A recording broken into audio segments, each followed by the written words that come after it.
Here we are going to learn about how to debug a web page having JavaScript program in Chrome Developer Tools. To do that, I have created a web page. In this web page, I have a couple of input box and a button. On click on this particular button, I am getting the value from the input box and doing some computation. Okay. Here I have created a function. This particular function called another function written inside this particular JS file. Okay. Now we are going to debug this particular program. To do that, I am opening the Chrome browser. If you have hosted the web page, we can provide the URL here. Okay. Or if we haven't hosted the web page, we can directly open that page. This is the location where I have kept the HTML and the JavaScript. Okay. I'm opening that. So we got our web page. I'm just testing this thing. 10 operator is plus and number 2 is 20. Click on this equal button. I am doing some computation. Okay, so it is printing the value here. Okay, I want to debug what is actually happening on click of this particular equal button. Okay, to do that, right click on the page and click inspect. Now we will get Chrome Developer Tools. Here we can see many tabs. Click on the source tab. Here we can see what are the file we get from a server. Okay, if you want to debug a JavaScript program, provide some breakpoint where you want to debug the code. Okay, now I'm going to click on this particular equal button. Now the program has executed up to this particular line. Okay, on click on the equal button, we are calling the test function. So test function, here we can see num1. Here we can see the variables got created in the local scope, that is num1 is a string.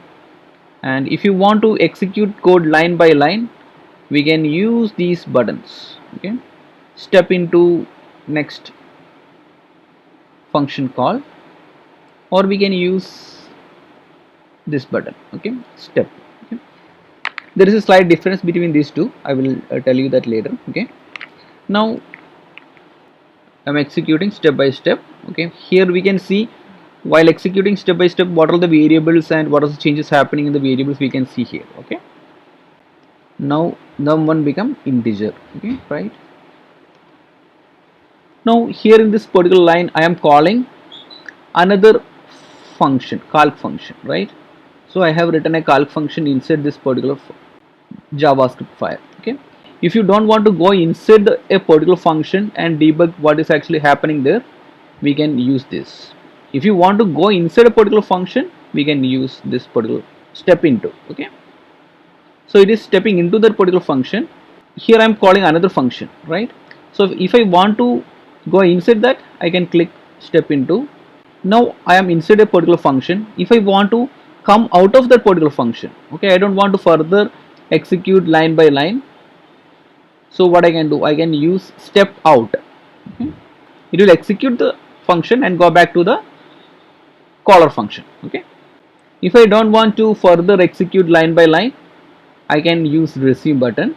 So resume button execute till it find the next breakpoint. Now this particular function is getting executed. Okay, now if I press resume script execution, it will complete the program execution because there is no breakpoint anywhere. If I provide a breakpoint somewhere here, it will stop there. Okay, now we can see values result is 30.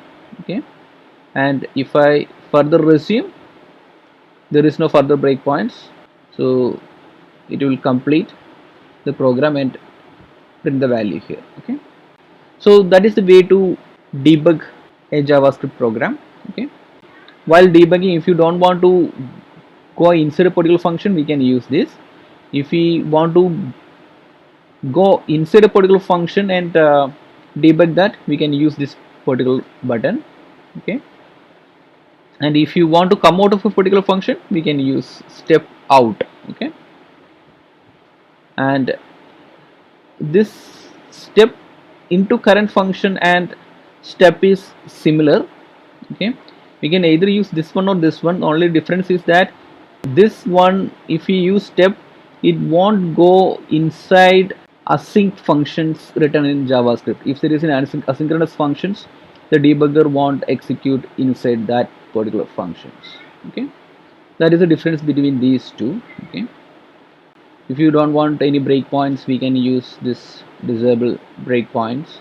So if I click on it is not debugging line by line. Okay, if I want to enable, debugger is enabled, and if I click again, here we can see some important things. One is variable scopes, and here we can see where and all we have set the breakpoints, and here we can see the function call stack. This particular call stack is very important to know how we reached inside a particular function. While debugging, if you want to monitor any particular variable state, or if you want to change any variables value, we can use this particular watch widget. And here I'm going to debug it again. So here I have already provided these particular variables earlier. For example, something like if we provide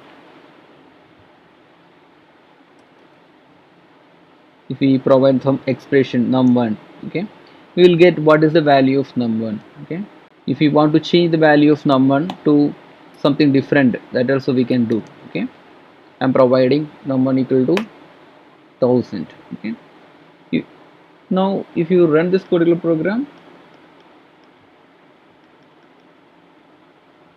so we are getting the value of as 1000 here, right? Okay. So here I have provided an expression values a minus b.